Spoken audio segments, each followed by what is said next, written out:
Nishikant Dubey India गठबंधन के प्रचार से प्रदीप यादव के मैदान में होने से परेशान हैं। इस दावे का आधार क्या है? क्या आप लोगों ने महसूस किया है पुणे कैंपेन के दौरान? इससे ही प्रदीप यादव का नाम आया और प्रदीप यादव जी को टिकट मिल गया तो पूरा परिवार, बेटा अलग, भाई अलग, पत्नी अलग, पूरा परिवार पकोड़ा चाय तो खा नहीं पा रहा है, लेकिन जनता के बीच लग गया है कि कैसे हम जो है यहाँ पे गुमराह करके और साजिश करके और पैसे के बदौलत चुनाव जीतेंगे। इन्होंने जो वादा किया था सिंचाई की, शिक्षा की, स्वास्थ्य की, हर लोगों को रोजगार की, एक काम बता दीजिए जो इन्होंने किया। इन्होंने जो गरीबों का रोजगार करने की व्यवस्था था उसको भी कॉन्ट्रैक्ट पे दे दिया सारा चीज, और सिंगल एक आदमी को जिसका नाम अडानी और अंबानी है।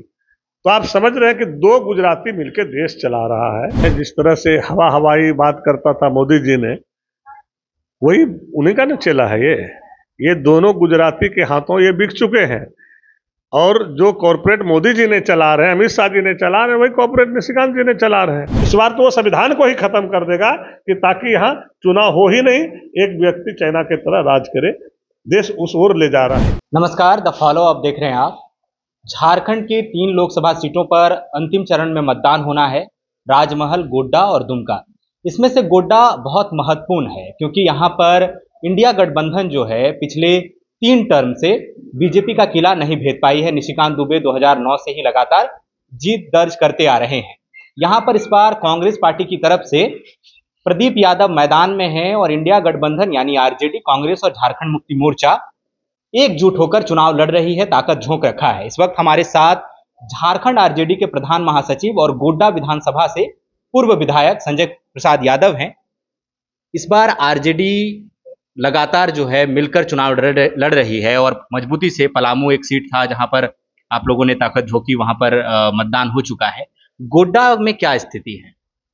देखिए, गोड्डा में इस बार जो है इंडिया गठबंधन का लहर चल रहा है, और चूंकि इस बार जो है देश भी परिवर्तन चाहता है और गोड्डा भी परिवर्तन चाह रहा है। तो जब गोड्डा परिवर्तन होगा तो देश का परिवर्तन निश्चित रूप से होगा।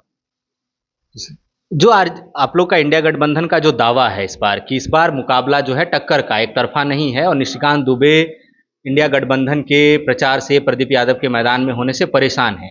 इस दावे का आधार क्या है? क्या आप लोगों ने महसूस किया है पुणे कैंपेन के दौरान? देखिए, आप लोगों ने देखे होंगे कि जब टिकट का बंटवारा चल रहा था तो उन्होंने एक स्लोगन छोड़ा हुआ था कि प्रदीप यादव जी को जब टिकट मिल जाएगा तो हम लोगों के बीच वोट मांगने नहीं जाएंगे, हम सिर्फ चाय पीने और पकोड़ा खाने जाएंगे। लेकिन जैसे ही प्रदीप यादव का नाम आया और प्रदीप यादव जी को टिकट मिल गया तो पूरा परिवार, बेटा अलग, भाई अलग, पत्नी अलग, पूरा परिवार पकोड़ा चाय तो खा नहीं पा रहा है, लेकिन जनता के बीच लग गया है कि कैसे हम जो है यहाँ पे गुमराह करके और साजिश करके और पैसे के बदौलत चुनाव जीतेंगे। तो जनता 15 साल से इनको झेल चुका है और समझ चुका है, और साफ लोगों में जो चर्चा, इस बार मोदी जी का तो कोई हवा नहीं, व्यक्तिगत जिसका है उसी का कुछ हवा चलता है, लेकिन वो हवा भी इन्होंने अपना खत्म कर चुका है। चूंकि 15 साल में एक रात इन्होंने गोड्डा में नहीं गुजारा होगा, ना किसी एक गरीब के यहाँ ये शादी ब्याह में गया होगा, ना कोई पूजा पाठ में गया होगा, ना कभी किसी के दुख दर्द में रहा होगा। सिर्फ का सिर्फ जुमलाबाजी, झूठा आश्वासन, वही हिंदू मुसलमान, वही मंदिर मस्जिद, वही पाकिस्तान हिंदुस्तान। इसलिए कि यहाँ अब लोगों को रोजगार चाहिए, और मोदी जी ने जितना वादा किया था वो एक भी वादा पूरा नहीं कर पाया।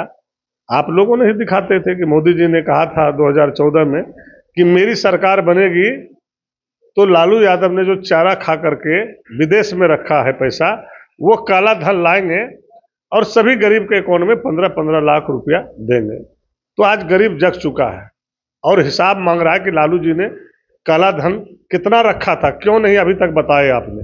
10 साल आपको सत्ता दिए, और अगर रखा था तो पैसा कहाँ दिए? आपने जो वादा किए थे 15-15 लाख देने का, तो 15,000 भी ना दिए, ना 1500 दिए, ना 15 पैसा दिए, उसका हिसाब मांग रहा है। उन्होंने जो 2 करोड़ लोगों का रोजगार, नौकरी की बात किया था भारत सरकार में, एक नौकरी पूरे देश में बता दे, भारत सरकार ने कोई वैकेंसी निकाला, उसमें से एक किसी गरीब का बेटा का या बेटी का नौकरी हुआ हो, गरीब का तो छोड़ दीजिए अमीर का भी हुआ हो, तो इन्होंने जो वादा किया था सिंचाई की, शिक्षा की, स्वास्थ्य की, हर लोगों को रोजगार की, एक काम बता दीजिए जो इन्होंने किया। इन्होंने जो गरीबों का रोजगार करने की व्यवस्था था उसको भी कॉन्ट्रैक्ट पे दे दिया सारा चीज, और सिंगल एक आदमी को, जिसका नाम अडानी और अंबानी है। तो आप समझ रहे हैं कि दो गुजराती मिलकर देश चला रहा है, और गरीब जब अधिकार मांगे, हक मांगे, रोजगार मांगे और विकास की बात करे तो उसको ईडी का धमकी देके, सीबीआई का धमकी दे करके उसको नोटिस भेज के जेल में रखा जाता है।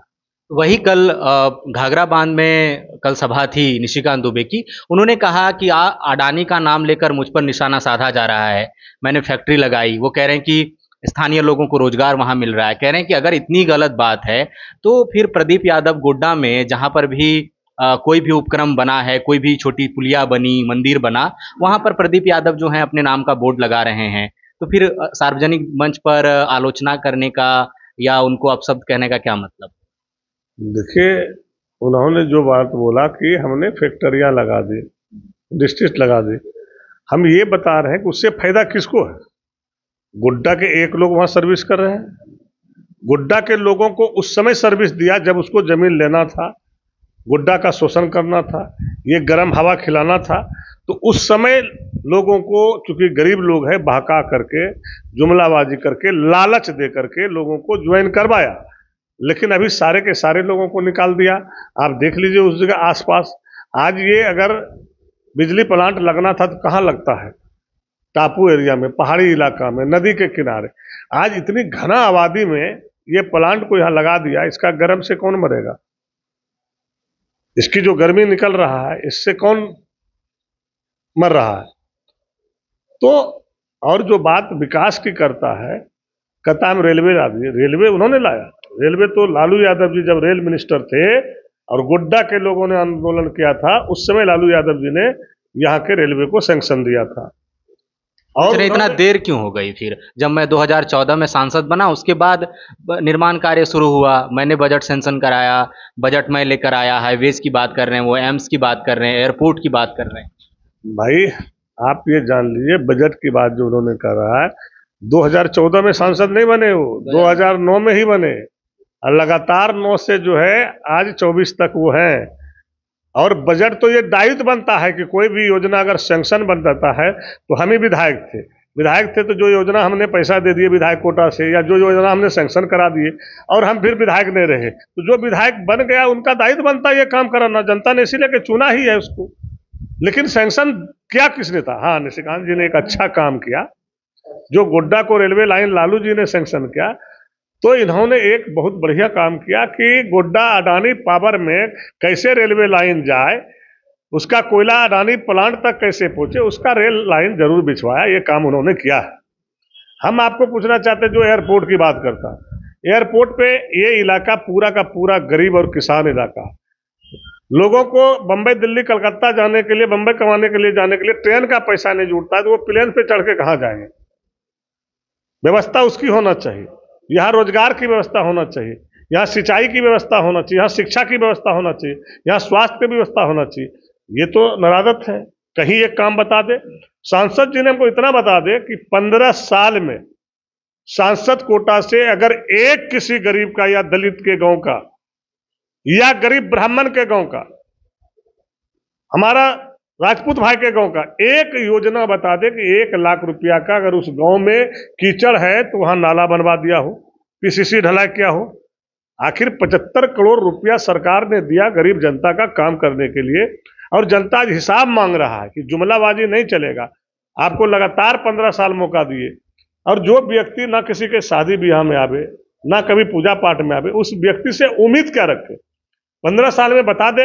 ये सर्किट हाउस जो बनाता है सरकार ने, कि जिस एमपी का, जिस एमएलए का घर नहीं है यहाँ पे, वो सर्किट हाउस में रह के अपने क्षेत्र के लोगों का विकास करे, और 15 साल में एक रात बता दे कि गोड्डा में उन्होंने बिताया हो। उन्होंने वही कल दावा किया घाघरा बांध की सभा में। उन्होंने 2 दावे किए। एक तो उन्होंने कहा कि प्रदीप यादव जो हैं वो विकास के मुद्दे पर बात करने के लिए और मुकाबला करने के लिए हैं ही नहीं। दूसरा दावा उन्होंने कहा कि मैं चौथे टर्म में रिकॉर्ड मतों से जीत रहा हूं और पहले ही दिन मैं अपना घर जो है देवघर से गोड्डा शिफ्ट कर रहा हूं। देखिए, ये तो आप भी जानते हैं, जिस तरह से हवाई बात करता था मोदी जी ने, वही उन्हीं का न चला है। ये दोनों गुजराती के हाथों ये बिक चुके हैं। और जो कॉर्पोरेट मोदी जी ने चला रहे हैं, अमित शाह जी ने चला रहे हैं, वही कॉर्पोरेट निशिकांत जी ने चला रहे हैं। तो आप लोग सारे चीजों को जान रहे हैं और जनता का विश्वास उठ चुका है। जनता ने बहुत विश्वास किया, चूंकि मोदी जी पे भी बहुत आस्था और विश्वास के साथ अगला बार हम लोग वोट मांगने जाते थे तो कहता था भाई नीचे आप लोग को देखेंगे, ऊपर मोदी जी को देखने दीजिए, इस बार मोदी। लेकिन आप मेरे साथ ही चलिए, साथ ही साथ भीड़ से सुनिए, एक आदमी कोई मोदी जी का नाम लेना पसंद नहीं करता है। इसी हवा से देखिए, चूंकि हम तो 6-7 जिला में घूरे, आप देखे पलामू में जो मेरा कैंपेन था, किस तरह से पलामू में हमारी जीत हो रही है। इस बार जो है कहीं किसी का हवा नहीं है, चूंकि गरीब जग चुका है। गरीब खोज रहा है रोजगार, गरीब खोज रहा है नौकरी, गरीब खोज रहा है कि जो आपने वादा किए वो दीजिए। आज कितनी महंगाई हो गई। उस समय आपने 400 में सिलेंडर दे करके पैसा लेकर के जो है गरीबों को फंसा दिए, सबको खरीदवा दिए। आज सिलेंडर कितना में मिल रहा है आप बताइए? आप खुद भी लेते होंगे सिलेंडर, तो आप समझ लीजिए कि महंगाई कितना चरम पे चला गया। तेल का स्थिति देख लिए, आटा का स्थिति देख लिए, चावल का स्थिति देख लिए, दाल का स्थिति देख लिए, नमक तक का स्थिति देख लिए। नमक कितने पैसे में मिल रहा है अभी बताइए? नमक कितना रुपया किलो खरीदते हैं आप भी खरीदते होंगे ना भाई, नमक खाते होंगे तो आपको तो पता होना का ना। उस समय 50 रुपया 40 रुपया पेट्रोल था तो हाहाकार मचाता था, 32 रुपया डीजल था तो हाहाकार मचाता था। कितना में खरीदते हैं अभी डीजल? कितना में खरीदते हैं पेट्रोल आप बताइए? आप भी तो खरीदते होंगे ना, बिना पेट्रोल का तो चलने रहे, बिना डीजल भराए गाड़ी में चलने रहे। तो ये सब देखिए, ये सब बात में है। महंगाई चरम सीमा पे चल गया है, अर्थव्यवस्था पूरा का पूरा ये जनता पे लोड पड़ रहा है। महंगाई मैंने समझ लिए एक एक व्यक्ति नहीं, जो बच्चा पेट में भी है उस पर भी कर्जा लद चुका। ये देश गुलामी की ओर जा रहा है और इस बार तो संविधान को ही छेड़ रहा है। इस बार जो 400 400 400 पार का नारा लगा रहा है, आप समझ रहे हैं 400 पार का क्या नारा लगा रहा है? इस बार तो वो संविधान को ही खत्म कर देगा कि ताकि यहाँ चुनाव हो ही नहीं, एक व्यक्ति चाइना के तरह राज करे। देश उस ओर ले जा रहा है। पीओके की बात कर रहे हैं कि 400 पार इसलिए चाहिए क्योंकि पीएको के भी इंडिया में भाई कहे ना कि इनके अभी तक कुछ लाया है। जब लालू जी का बदनाम करके जेल में रखा, बीमारी से मार दिया, जो आदमी ने गरीबों को ताकत दिया, बोली दिया, गरीबों को आवाज दिया और अपने हक के लिए लड़ने बताया, सारे समुदाय के लोगों को कहा कि आपका ये अधिकार है, आपका ये हक है, आप इसको लड़िए, या जो अफसर नहीं सुनता है आप मुझे कॉल कीजिए, उसको तुरंत बोरा बिस्तरिया समेटवा देंगे। जब देखा गरीब जग चुका, गरीब अधिकार मांगने लगा, हक मांगने लगा, कुर्सी मांगने लगा, तो लालू यादव को कह दिया चारा चोर। चारा चोरी के केस में झूठा आरोप में उनको जेल में रखा। और किस परिस्थिति में रखा है? किसी से छिपा हुआ है? जब आप बोले था आप बताइए ना भाई। तो ये सब कोई बात नहीं, ये जुमलाबाज लोग हैं। ये गुजराती देश को जो है बेच डाला और बिजनेस कर रहा। देख रहे हैं ना, सारे चीजों को कॉन्टेक्ट में दे दिया। क्या मतलब था? कांग्रेस के राज में, यूपीए गठबंधन के राज में कोई भी संपत्ति देश का कॉन्टेक्ट में गया था? आज जितने कल कारखाना थे, जितना फैक्ट्रियां थे, आज रांची का देखिए एचईसी कहाँ चला गया, बोकारो का कहाँ चला गया। इसके पास भी, जहाँ की कम से कम लाखों लोग भी करते थे, इसके पास कोई प्लानिंग नहीं है। ये नया प्लानिंग। आप भ्रष्टाचार को लेकर बार बार लालू प्रसाद यादव का नाम ले रहे हैं। अभी ताजा रिसेंट में ही 6 मई को झारखंड के अलग अलग ठिकानों पर छापा पड़ा, दूसरे दिन भी छापेमारी जारी रही। मंत्री आलमगीर आलम के ओएसडी के नौकर के यहाँ से रकम बरामद हुई और अरेस्ट हो गया। ईडी कह रही है हमारे पास पर्याप्त सबूत है कि ग्रामीण विकास विभाग में जो है कमीशन का चल रहा था। ऐसे वक्त में जब बीजेपी लगातार इंडिया गठबंधन के तमाम घटक दलों पर भ्रष्टाचार को लेकर हमलावर है और चुनाव से ऐन पहले कार्रवाई होना, रकम बरामद होना, या इंडिया गठबंधन की तैयारियों को लेकर, लोकसभा चुनाव को लेकर आपकी तैयारियों के, आपके मनोबल के, आपके कार्यकर्ताओं के मनोबल पर विपरीत प्रभाव नहीं डालता है? देखिए, ये पूरी प्लानिंग बीजेपी के लोग करते हैं। आप लोग को भी मालूम है, जब वहाँ छापा मारे थे तो लोकल पुलिस को क्यों नहीं लिए थे? वहाँ के डीसी एसपी को क्यों नहीं लिए थे? लोकल पदाधिकारी को लेना चाहिए। और बीजेपी वाले खुद जो है पहले से लिस्ट बना के रखते हैं कि किसके घर में पैसा हमको रखना है, कैसे बदनाम करना है, और देश में कैसे। अब सेना को कैसे मराया था? मरा था क्या सेना? तो ये लोग का पूरी प्लानिंग रहता है, ये लोगों ने खुद पैसा रखवा करके छापा मरवाया और जो है साजिश के तहत इनको फंसाया गया। जो पुर्जा है तो पुर्जा तो यही लोग के आदमी देता है और लेता है, किसी से छिपा हुआ है? आप बता दीजिए, सारे चीज निशिकांत जी को पहले से पता कैसे रहता है? आप इतने खाली हमको बता दीजिए, कल क्या होने वाला है उसको आज पता रहता है, तो आप समझ सकते हैं उसकी प्लानिंग कितना मजबूत होगा। और प्लानिंग के हिसाब से वो काम करते हैं, उसमें हम लोग जो है विफल हो जाते हैं, क्योंकि हम लोग कभी ये सब तरीके का काम किए नहीं है। हम लोग कोई साजिश प्लानिंग, किसी को फंसाना, किसी को अति करना, ये हम लोग का ड्यूटी नहीं है। हम लोग जनता का काम करते हैं। आप बताइए, नॉमिनेशन के दिन देखिए निशिकांत जी का एक दिन पहले बयान आया कि प्रदीप जी का कल नॉमिनेशन है और बिहार के गुंडा आएंगे उनके नॉमिनेशन में, कटोरिया से, चंदन से। उन्होंने बोला, ये हम नहीं बोले। तो वो क्या थे? सीआईडी का यहाँ गोपनीय का डीजीपी थे, जो उनको पता था। इसका मतलब वो प्लानिंग रचे थे कि प्रदीप जी के नॉमिनेशन में कैसे हमको जो है उपद्रव मचवाना है और बदनाम करना है प्रदीप यादव को, इंडिया गठबंधन को। वो पूरा प्लानिंग किए थे और उस प्लानिंग के तहत काम कर रहे थे। हम लोग खुद मोटरसाइकिल का जुलूस लेके जा रहे थे और 55 मोटरसाइकिल, जिसको हम लोगों ने पहचानते नहीं थे, हम लोग का खुद आगे पीछे कर रहा था। 1000 रुपये के फुल था। लास्ट में हम लोग को जा करके कॉलेज मोड़ के आगे रोकना पड़ा गाड़ी, चूंकि हमको लगा ये लड़का नया है। जब हम नहीं चिन्ह रहे हैं, कौन चिन्हेगा? चूंकि हम आम लोगों से मिलते हैं, रोज जो है एक एक गली कूची से मिलते हैं, पूरा मोहल्ला से मिलते हैं। ये लड़का तो नया झलक रहा है, भाई कहाँ का है? उजला उजला टी शर्ट पहना हुआ था, पूरा पिए हुए फुल था। तब हमने रोके, जब उसको डांटने लगे, हम पूछे सब लोगों को, भाई इसको चिनते हो? तो बोला नहीं, हम नहीं चिनते। तब कड़ाई से हम डांटे और उसको वहीं से भगाए कि सबसे पहले तुम यहाँ से जल्दी निकलो, तुम जरूर कोई घटना करोगे। और उसके बावजूद भी जब प्रदीप यादव जी का नॉमिनेशन था, वहां क्या जरूरी था उसको दूसरा सेट उस दिन जमा करने का? क्या उस दिन तो बड़ी आत्मीय मुलाकात वाली तस्वीर आई, दोनों हाथ मिलाए। तो अंदर में ना, बाहर वर्कर क्या जानता है, अंदर आप किसी को हाथ बढ़ाइएगा तो हाथ मिलाएगा ही। हम लोग भी मिलाते हैं, आप लोगों को पता है कि राजनीतिक करने वाले को कोई छुआछूत नहीं रहता है। आज हम अगर विधायक हैं, सरकार बीजेपी का है, तो सरकार के पास हमको जाना पड़ेगा अपने क्षेत्र का काम करने के लिए। आज वो सांसद है तो जरूर है कि हमारा भी सांसद है। जब सांसद बन गया, जनता ने बना दिया, तो हमको भी जरूरत पड़ेगा सांसद अनुशंसा का, तो जाएंगे। वो एक अलग मैटर है, राजनीतिक से उसको कोई लेना नहीं। लेकिन जब दो धाराएं बह रहा है और उस धाराएं में जब उनका नॉमिनेशन हुआ तो कहाँ प्रदीप जी गए, या प्रदीप जी का कोई आदमी गया, या इंडिया गठबंधन का कोई गया? जब प्रदीप जी का नॉमिनेशन था तो भाई उसी दिन आपको आने का क्या? तो उनका ये मानसा पहले से बना हुआ था कि हम जाएंगे, उनका काफी भीड़ रहेगा, हमको लोग जो है हो हल्ला करेगा, कोई कुछ बोल देगा। वो एक मुद्दा बनाता, हाँ कहता कि देखिए हमने कल बोला था, आज हकीकत आज निकला। लेकिन हम लोग भी सजग थे, सतर्क थे। हम जान रहे थे कि इस प्लानिंग को हम लोग किसी भी सूरत पे सक्सेस नहीं होने देंगे, और सक्सेस नहीं होने दिए कि भैया ठीक है आप आए भी हैं तो जाइए, इत्मीनान से आप नॉमिनेशन कीजिए। संजय, आप बहुत अनुभवी राजनेता हैं और लंबे समय से आप गोड्डा को देख रहे हैं। पलामू में आप लंबे समय से रहे, वहां पर कैंप किया आपने। जब भी कहा जाता है, आप लोग कह रहे हैं बदलाव की लहर है, जब भी बदलाव की बात की जाती है, जो एक मतदान प्रतिशत को उसको आंका जाता है आंकड़ों के हिसाब से कि मतदान प्रतिशत बढ़ा, इसका मतलब बदलाव की बयार है और लोगों ने वोट किया। लेकिन 11 सीटों पर वोटिंग हुई और 7 से 8% मतदान प्रतिशत गिरा है, और अब आखिरी 3 सीटों पर मतदान है। आप किस तरह से देखते हैं मतदान प्रतिशत को गिरने को? क्योंकि जहां पर पिछले बार 73% था, इस बार 65-63 पे रुका है। देखिए, चूंकि लोगों को यहाँ रोजगार नहीं मिला, लोगों को काम नहीं मिला, हम लोग का आदमी यहाँ से पलायन कर गया है। लेकिन ऐसा नहीं कि हम ही लोग का आदमी पलायन किया, हम लोग का वोटर आज भी यहाँ था। और कुछ लोग जो प्लानिंग किया तो स्वाभाविक है, काम नहीं था, रोजगार नहीं था। 15 सालों से 10 सालों से मोदी जी की सरकार है, झूठा श्वासन पे चल रहा है, तो लोग बाहर था।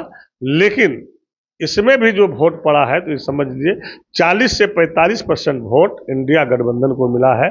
चूंकि इस बार ब्राह्मण जाति के लोग, राजपूत जाति के लोग, भूमियार जाति के लोग, लाला जाति के लोग और जो हम लोगों का समीकरण के लोग हैं, सब लोगों ने जो है मजबूती से बदलाव के लिए वोट दिया। जैसे उस समय कांग्रेस बदलाव के लिए चाहता था, यूपीए बदलाव के लिए चाहता था, इस बार जो है इंडिया बदलाव के लिए जो है वोट दे रहा है और इंडिया गठबंधन को वोट दे रहा है।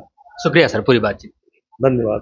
तो ये झारखंड आरजेडी के प्रधान महासचिव संजय प्रसाद यादव, इन्होंने तमाम सवालों के बेबाकी से जवाब दिए। 1 जून को राजमहल, गोड्डा और दुमका लोकसभा सीट पर मतदान होना है और इसको लेकर तैयारियां हैं। संजय जी अभी जनसंपर्क अभियान पर निकलेंगे, गोड्डा के अलग अलग गांवों में जाएंगे और जन समर्थन जुटाने की कोशिश करेंगे। प्रदीप यादव के समर्थन में लगातार ये लड़ रहे हैं। इससे पहले पलामू में भी इन्होंने लगातार ममता भूया के लिए कैंप किया, वहां पर भी बड़ी बड़ी सभाएं की और लोगों का इसका कोडरमा, हजारीबाग, गिरिडीह, जो भी इंडिया गठबंधन के जहां भी उम्मीदवार खड़े थे वहां पर इन्होंने लगातार मेहनत किया।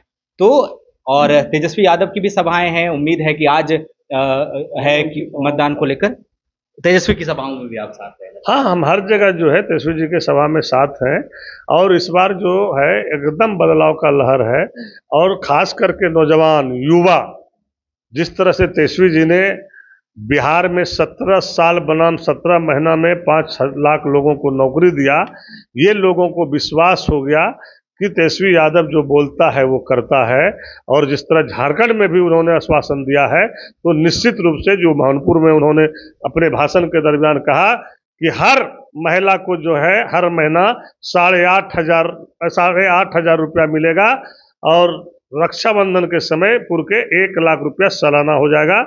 और जो 10 किलो अनाज की बात किया और नौकरी का जिस तरह से बात किया कि इंडिया गठबंधन को वोट दो, नौकरी जो है पाओ, नौकरी पाओ, ये तेजस्वी जी ने दिया और उस पर जो है नौजवानों को विश्वास है।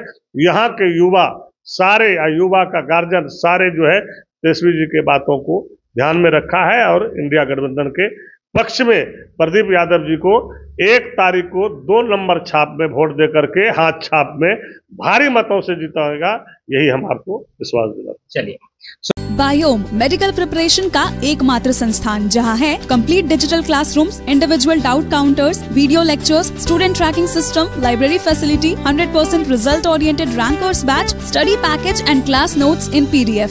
झारखंड के इतिहास में पहली बार नीट UG में 700 मार्क्स पार। 10th पास स्टूडेंट्स के लिए फाउंडेशन कोर्स और 11th पास स्टूडेंट के लिए फ्रेशर कोर्स। 12th पास स्टूडेंट्स के लिए टारगेट कोर्स 18 अप्रैल से शुरू हो रहे हैं। Contact biome.